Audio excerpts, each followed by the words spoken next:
Thanks for listening to Gossip with Celebrity, brought to you by Celebrity.com. This week we talk about the royals. We end with our weekly feature, the comments of the week. The stories, photos, and tweets we talk about can be found at Celebrity.com/podcast under episode 128. Hi, I'm Katie, the founder and editor of Celebrity.com, and I write as Celebrity. And I'm Chandra, I'm the head writer for Celebrity, and I write as Kaiser. And it's raining out where I am, so you might be able to hear the thunder and lightning. And well, you won't be able to hear the lightning, but you'll hear the rain. And just a reminder that there's a rooster at Chandra's house. We only talked about it a couple times, and I'm sure new people have come in and stuff. Once I figured out what it was, it took me like over a year. You said it was like, there's something going on with your house. I'm like, it's the rooster. I've been talking about this rooster for years. My neighbors have a rooster. And worse yet, there's some sort of stupid like crows or something living in one of my gutters. And they are making so much noise in the morning. Ooh. So there's devices you could buy on Amazon. They're a little bit over $100. And they have different settings with really annoying noises for birds that birds hate. And you can stick them on your house and play them really loud and set them to play at different hours. I might do something like that. I thought you were going to tell me to like get gutter covers. I'm like, no, my gutters are like budget anyway. You can drive them out like with screeching noises. But you don't have a dog, so I don't think it'll bother your cats. I'm kind of hoping that Dexter kind of kills one of the birds. But like he's done that before, but now he's too old to hunt. Aw, he'll get him. I hope he puts the fear into him. No, he's so old he just watches them.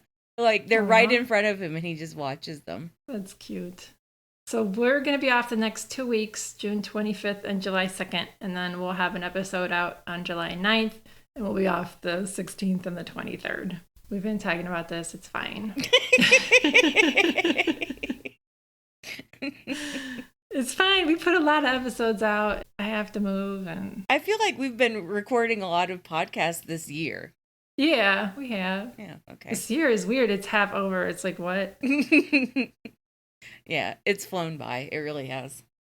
So I've been sick. I've had like this stomach virus. I can't really eat. I feel pukey, but I don't really puke. And I have to force myself to eat. I have like a sore throat and I had a headache before that's gone away. And I'm really tired. I took a couple rapid tests and they were negative. And I took a PCR test with my doctor, I think Tuesday morning. And they don't have the results yet. And they don't even know if they'll have the results yet by Friday. So I have to just wait and see. I don't think it's COVID. I think it's just a stomach bug that's going around. A lot of people are getting it, I've heard. Hi, I'm recording this later. So I didn't test positive on the COVID PCR. So that's good. Now back to my talk with Chandra. Yeah, I had something similar right before the Oscars. It was nasty. Yours was more out both ends, if you don't want to say it.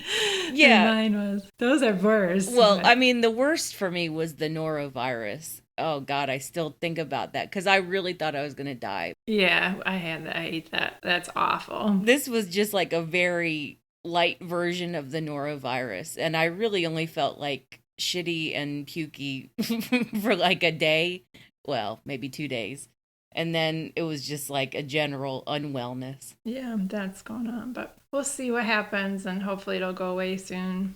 I've been watching Imposters. You mentioned that to me a long time ago. I watched the first season. Now I'm on the second season. I like that. It's on Netflix. It's about a group of con artists. Actually, it's about 2 groups of con artists. Yeah, it's really good. Cute. And it ends after the second season or the third season. I forget which, but it's really good. I wish they had made more seasons of that. I think it ends after the second one. The cast is amazing. Yeah, the cast is so good. I love the characters. And that's the thing. Like, there's some people you want to die, but you don't hate them. So. Yeah, I ended up really liking the main con artist woman. Yeah, she's cool. I have a lot of sympathy for her now that they're going into her backstory about halfway through the first season. So you've been watching Tenet. I just heard Thunder by Me. Yep. Virginia's supposed to get storms all day. Yeah, so I've been watching tennis. The grass season has started, and this week we got the amazing news that Serena Williams is coming back. It'll be her first match since she got injured in the first round of Wimbledon last year. Everyone's been missing her so much, and it was fun to be on Twitter, and like everyone was just so happy and celebrating that she was coming back. I saw that. That's so nice. Yeah. And Rafa's probably playing, but like Wimbledon this year is going to be crazy because they've banned all the Russians and Belarusians or Belarusians. Oh. And like a lot of the top players are Russians these days. The number one player in the world isn't going to be able to play at Wimbledon because he's Russian. Oh, wow. I didn't know that. Yeah. Are they okay with it?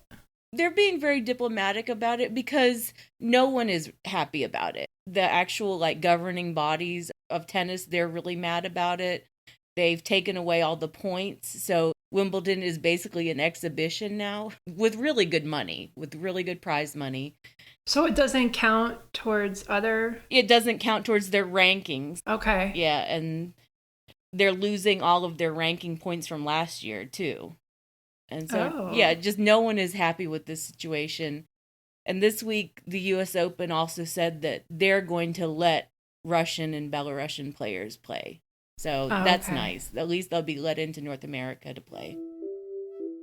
All right, let's talk about the Royals. Okay.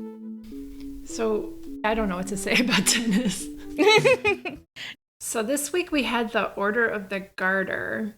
And I had to wiki that because I know you kind of know what it is, but it inducts people into the, quote, most senior order of knighthood in the British honours system, outranked in precedence only by the Victoria Cross and the George Cross.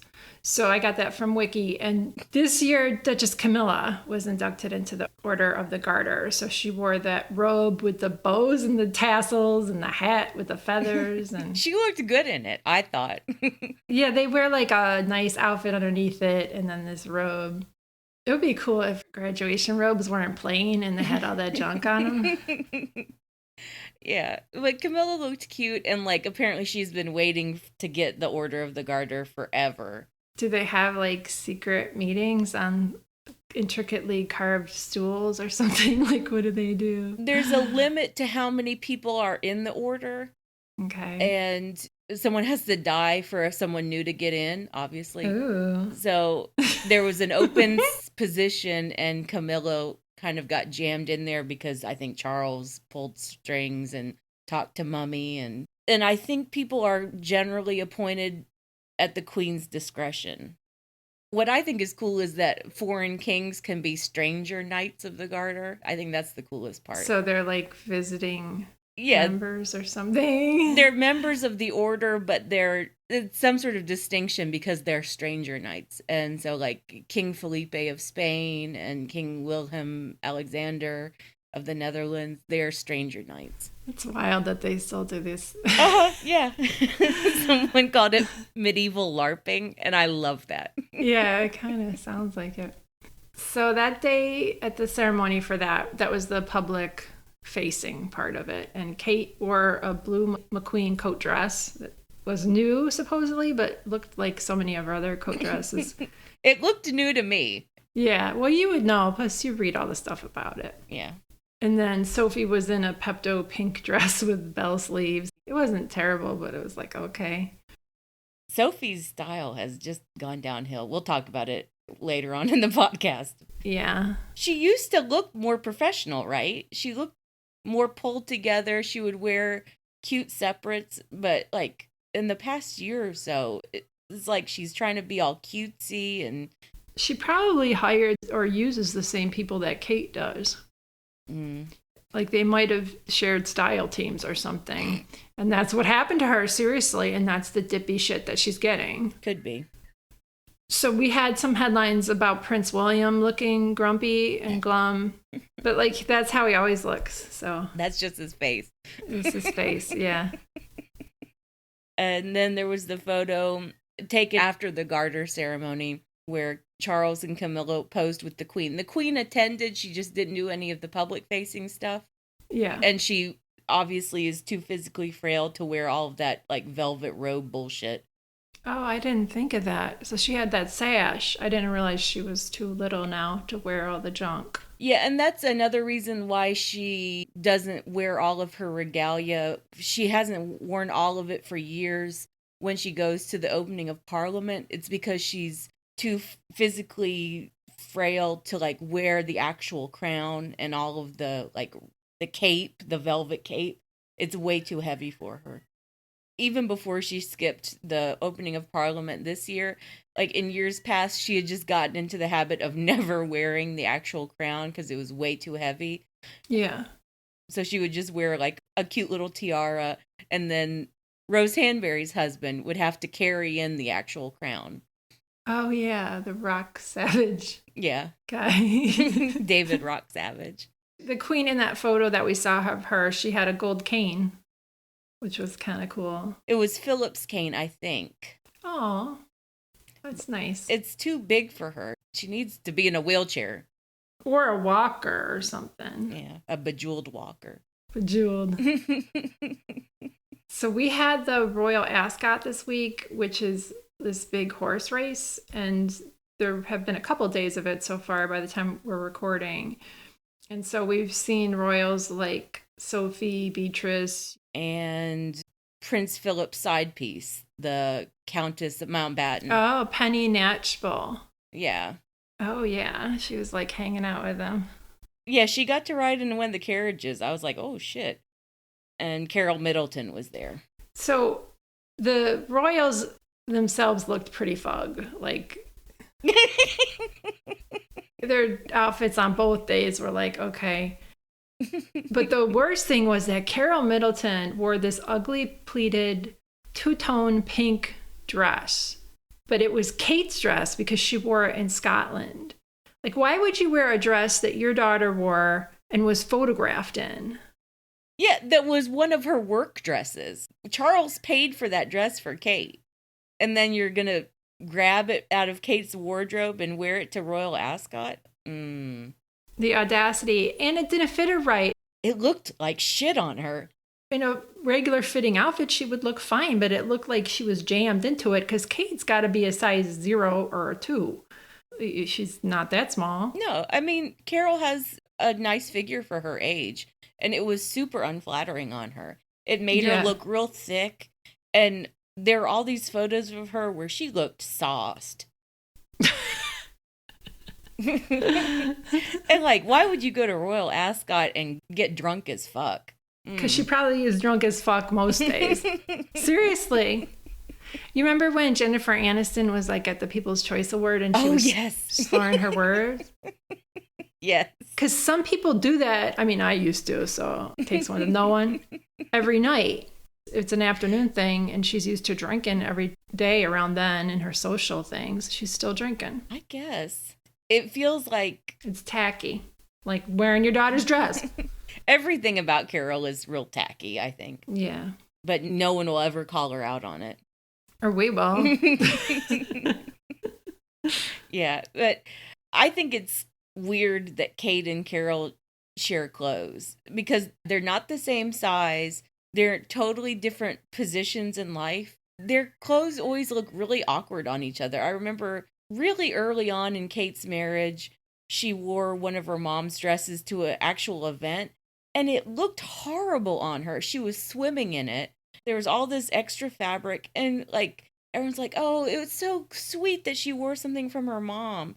No, it wasn't. Very weird. You wear jewelry or a scarf from your mom. Yeah, or you borrow your mom's purse, maybe. Yeah, exactly. My mom, I gave her a pair of shoes when she was here because I bought them and they were kind of big for me, and she tried them on and she kept them. I also gave her a scarf, but we can't fit in each other's clothes.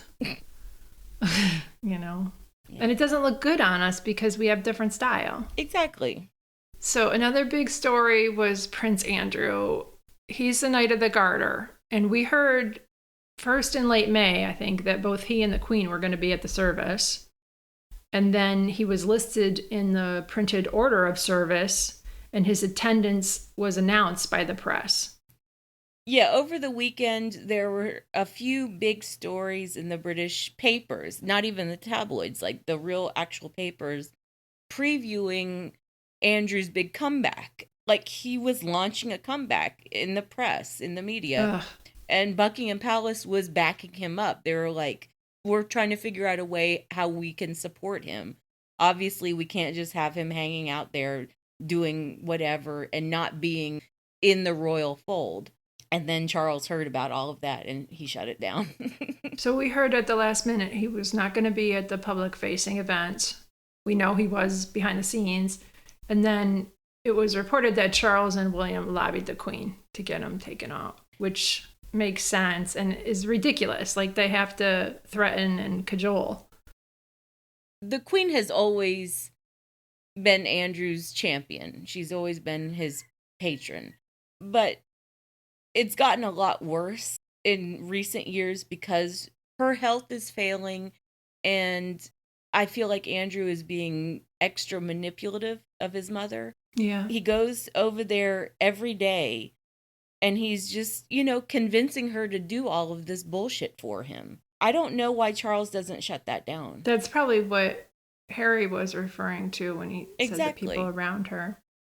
And Omid Scobie had a column about how Andrew's getting mixed signals from the royal family, which seems to be the case. Just watching the press about it, it's pretty obvious. Yeah, because he says, Mummy, I want this. I want to go to Garter Day. I want to be an HRH again. Mummy. Yeah, I want to have all my royal patronages back. And she says, okay, sure, let's do that. And she tells her advisors and they say, okay, let's just do it. And then Charles hears about it. And he's got to come and shut it down. In this very narrow circumstance, I feel really bad for Charles. It must suck to know that your mother has a favorite child and that the favorite child is a pedophile rapist, degenerate. Yeah. And that he can talk Mummy into anything he wants. And he's making Charles and the rest of the royals look bad. Yeah, but that's kind of funny. But I mean, that's probably what he feels the most sorry for himself about, Charles. I mean, that's who they are. And even though Charles doesn't want Andrew at any of the public-facing events, Charles still ultimately sort of believes that Andrew is innocent. Yeah. Or worse, and we've talked about this, is that he believes that he did it, but it's no big deal. Yeah. Which I think is the case, probably. Yeah, that's probably closer to the truth. So Will and Kate attended the Grenfell Memorial Ceremony that was on the 5th anniversary of the Grenfell fire. And that's the tragedy in which 72 people died. And it's nice they went to that. A lot of the people in the crowd were wearing green because there's a green for Grenfell trend that people follow. I mean, it's out of respect for the victims and it's just to show solidarity. Right. And Kate wore a white dress with buttons, and it reminded me of when she wore a dark green dress when everybody was wearing black at the BAFTAs for Me Too. It's like she's wearing the damn flag on successive days when she goes to different countries, but she can't. That's her calling card, is that she's supposed to be the queen of literal dressing. She's supposed to dress like the flag and dress, in every literal sense for the occasion. And she can't wear the color green out of respect. And to be fair, William did not do that either. He didn't wear a green ribbon on his lapel. He didn't wear a green tie. There was no callback to green for Grenfell.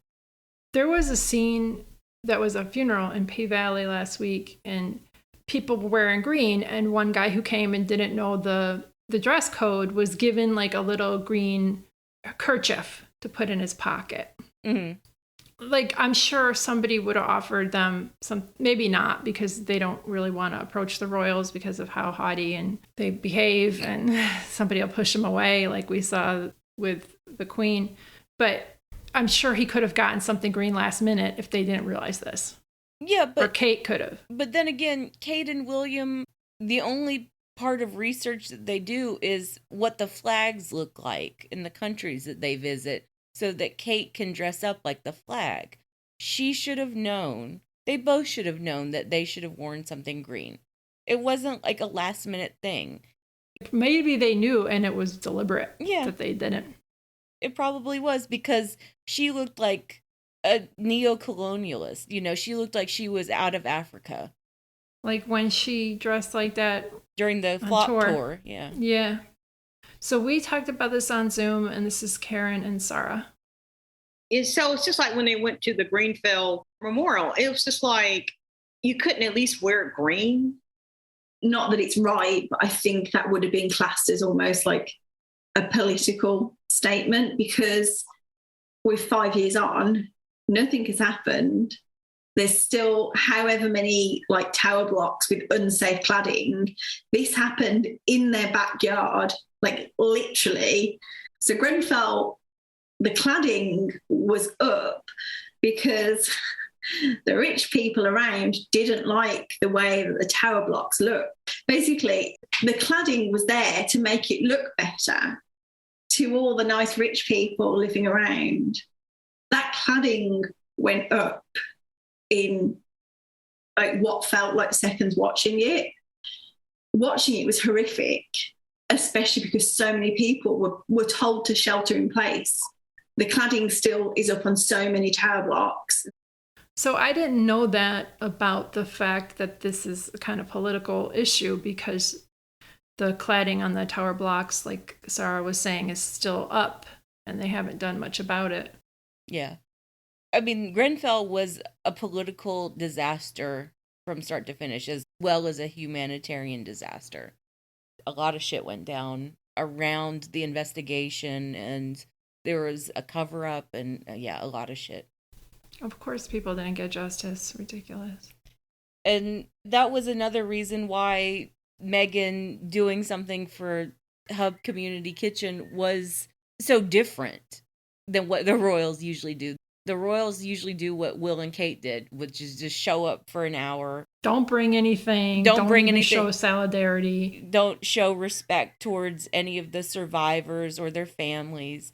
And Meghan was like actually spending time with survivors and their families. And she came up with a really a great thoughtful fundraiser way to help them raise money. And they did raise money. And she didn't funnel it through the royal charities. I'm sure there was so much that went on behind the scenes. Oh, yeah. And they tried to stop her. Well, she did have to do it through the Royal Foundation, but they said that she found a way to block the money off so that all of the cookbook money went straight to the Hubb, and that Will and Kate couldn't get their hands on it. That's excellent. Yeah. So we also heard that Meghan left a voicemail for the Hubb Community Kitchen women, and they posted about it on Facebook, which is nice. Like, she's just a sweet person. That's the stuff she does. Yeah. And there were new photos of her at an after-school program in the Netherlands called Project Fearless, and that was for girls and non-binary youth. But she visited them in April when she was there for Invictus. Yeah, they held on to the photos and the story until their anniversary. Yeah, I thought that was really cool that she quietly visited them and that they held on to the photos for 2 months. That was really cool. Yeah. Like, going back to the Hubb Community Kitchen thing, I spent a little bit of time on Hubb's Facebook, and they're getting the Cambridge stands in the comments being hateful. And I didn't quite follow this as it was happening, but I think Hubb Community Kitchen had to shut down their Instagram because they were getting so much hate from anti-Sussex people. They're just... Yeah. These are like women who probably lost family members who are supporting this community that was fractured. And all they did was put out a cookbook with Meghan, and they're getting hate. And they're posting about her and her nice messages, and that she's still keeping up with the friends that she made there. And that is enraging the Cambridge stands. That's really despicable. Yep. And even if those aren't bots, the fact that they haven't spoken out against that they never spoke out against that they're continuing to smear and hate on them in the press is just despicable. Yep. And it happened with Invictus as well. These are disabled veterans. Yeah. Invictus's social media accounts were getting so much hate about Meghan and Harry, and like, why did Invictus pay for Meghan's clothes? And like, all these like really crazy accusations. And it got to the point where Invictus's communications person had to say, like, you guys need to settle the fuck down, because what you're really doing is triggering veterans who have served in war, in theaters of war. It's hard to moderate comments. Yeah. Yeah, it's emotionally draining. Especially if there's no mechanism to actually moderate, like there is, on Twitter or Instagram or whatever. There are mechanisms. They're getting a little bit better, but it's still really tough. Yeah. So we've been talking about the fact that the Cambridges are planning a move because they've been floating this in the press for months. And they finally settled on a place on the Windsor estate called Adelaide Cottage. It's going to be 10 minutes away from the Queen. And it's going to be their third place because they're keeping Anmere Hall and their apartments in Kensington Palace. Right. And they have their own cottage, quote unquote, in Scotland on the Balmoral estate. But there's some confusion. I don't think it's a dedicated space for Will and Kate. I think it's just a guest cottage that they use. So this is either the third or the fourth property that they have. Right. And their children are going to go to a private co-ed school out there. Well, not exactly like right in Windsor. That's like one of the craziest parts, and no one is really talking about it. So they put a lot of announcements in one story in the Times. So they're moving to Windsor. They're going to Adelaide Cottage. They're not going to have any live-in staff. The school situation is that they're going to be going to school in Bucklebury, basically, which is near Kate's parents. Yeah, near Kate's parents. So that's a 40-minute drive from Adelaide Cottage. Huh. Is Kate going to make that commute every fucking day? She's not going to go. She'll send somebody else driving her kids if she even lives in that cottage. Right. I think it's more likely that she's just going to spend a lot of time, and the kids are going to spend a lot of time in Bucklebury. With her parents. Yep. And they keep pushing the fact that this is a modest 4-bedroom home, that it doesn't need renovations. They're not going to take a lot of money for security. And I mean, the place was renovated in 2015, so it's surely nice. But yeah, maybe they're not even going to live there, or Kate's not even going to live there. I mean, I think it'll be her little hideaway home where Will hides her away. Yeah. But yeah, Will is going to do what he's going to do. He's going to live in London or wherever. Pretty soon he's just going to be in the wind, and no one is ever going to know where he is at any given moment. But we'll get stories about how he's such a family man. Yeah, exactly. Yeah, I just think the whole move has been fishy from the start. The stories started last year around this time, and they were practically begging for Frogmore House or Fort Belvedere or Andrew's Royal Lodge. And those are much bigger properties. So those are the properties that they wanted. So why did they only get this small one? Why were they only given this smaller home? That is very curious to me. That is weird. So we talked about the royal move on Zoom, and this is Karen and Sarah. Messaging seems to be all over the place. First, it was like, oh, we want something more low-key for the kids. Oh, they just want the kids to be normal. I'm like, those kids are never going to be normal. So we need to drop that narrative. That's never going to happen. So it just seems like the theory, I guess, Kaiser's putting out there is this is going to be more Kate and the kids, where they're going to be primarily. Which makes sense if I was in an unhappy marriage that I didn't feel I could leave, and I had somewhere where I could kind of have the best of both worlds and move closer to my parents and not have to technically live with my husband. I'd probably take it. She's getting basically the best of both worlds. She still gets to have her top CEO work schedule, although she'll be able to use the whole kind of, well, Louis is starting school, so that's going to probably not do as many events. Because that's the thing as well. They're going to have to move if it's before, well, it depends, before he starts school, because presumably he'll start school this September. So yeah, Sarah is saying what you're saying, and it's just like Kate is making a decision so she can live apart from Will, or vice versa. Maybe it's a little both. Yeah, I don't think Kate wants to live apart from William. Maybe she does. Well, he's probably such a pain in the ass now. He probably makes her want to live apart from him. I think Will just does whatever he wants. Yeah. And Kate, at this point, she's like, okay, I'm just going to go live in Windsor and Bucklebury and raise the kids. And Will's like, yep, that's exactly what I wanted anyway. Douche. Really, he is. He's an asshole. I mean, I don't like Kate either, but of course he would be like that. So one thing that Sarah said in the meeting that I want to bring it back around to is that Will and Kate center themselves in the photos of their charity work, and it's all about them and them showing up, while Meghan and Harry center the charities and the volunteers. I didn't excerpt that part, but this is true about the way that they talk about their charities also. Like Will and Kate talk about them and what they learned, and the Sussexes say, oh, this is what the charity is doing. And the optics reflect that as well. And the prime example of that is what happened today as we're recording on Thursday, is that Kate did a big roundtable discussion for her Keenwell Institute on early years. And all the photos are of Kate posing in a pink suit with her head tilted or smiling or looking really vacant. She's the star. You know, it's all about her posing for her little business photos. Exactly. And her looking like she's paying attention. I wanted to read what I wrote for Instagram for this, because I posted this on Instagram. I wrote, Duchess Kate had a roundtable discussion with UK politicians about her field of expertise, the early years. Kate gave insight like, quote, our experiences in early childhood fundamentally impact our whole life. And that we need to focus on, quote, the importance of early childhood to lifelong outcomes.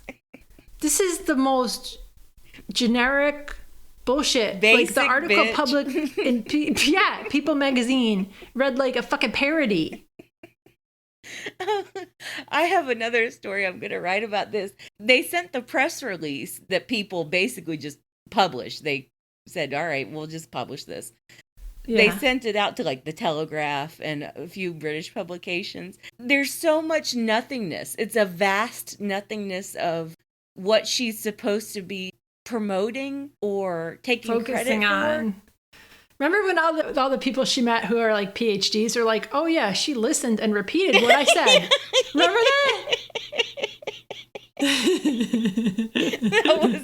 that was amazing. Yeah. And all of these professionals, they have to sit there and they have to pretend that Kate is an expert because it's a means to an end for them. They hope that they'll get more funding out of it. Yeah. They'll be able to fundraise off this connection to Kate.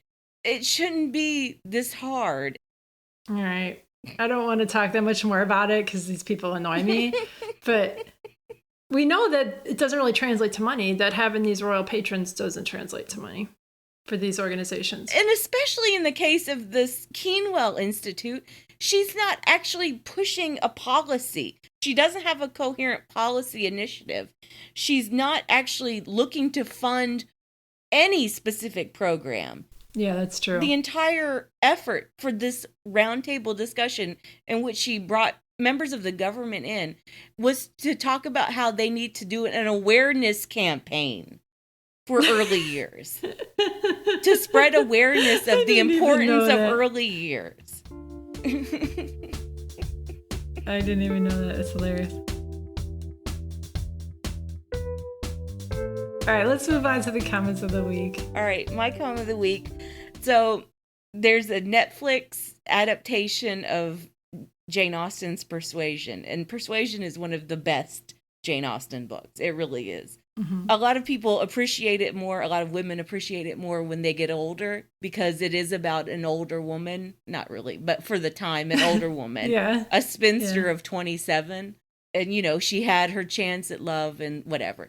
This Dakota Johnson movie looks entirely fucked up. They fucked up the story completely. My comment of the week was from Beth, who says, I'm all for creative license and love this wave of modern period pieces, but yikes. This feels lazy and like no one actually read the book. Slapstick Anne Elliot is the weirdest reach. It's true. I'm not that attached to Jane Austen. I don't even think I read this one. I'll just wait to see what people say about it before I watch it. The trailer is offensive to people who actually read Jane Austen. Okay, I'll take your word. I'm glad you're the expert on it because I don't know. I mean, that's true of most things. But my comment of the week is on the story about James Patterson saying that white men are being oppressed and that's another form of racism. So Lucy said, "Won't somebody think of the rich, mediocre old white men?" And that's the crux of it, really. And Patterson's comments were just off the wall. He apologized, or his people wrote an apology, but yeah. It wasn't even like, oh, I was misquoted. He actually sat there and said that shit. He felt sorry. He was like, no, but where are all the middle-aged white men writers? Oh. If you're 52, you can't get published as a white man. Come on. Maybe you just suck and everyone's told you your whole life that you're great and you still believe that about yourself. But well, he's sitting on like $800 million from all his huge publishing empire. And he's going to say that shit about white men. Ugh. He probably lost out on like maybe one thing. You know? All right. Well, thanks for listening, bitches. Thanks, bitches. Thank you for listening to the Celebrity Podcast. Please rate, review, and subscribe wherever you listen. If you like us, please turn off your ad blocker when you visit our site. You can text us or leave a voicemail at 434-218-3219. Our music is from AA Alto, Maiden, and via Premium Beat and Sound of Picture. Thanks again.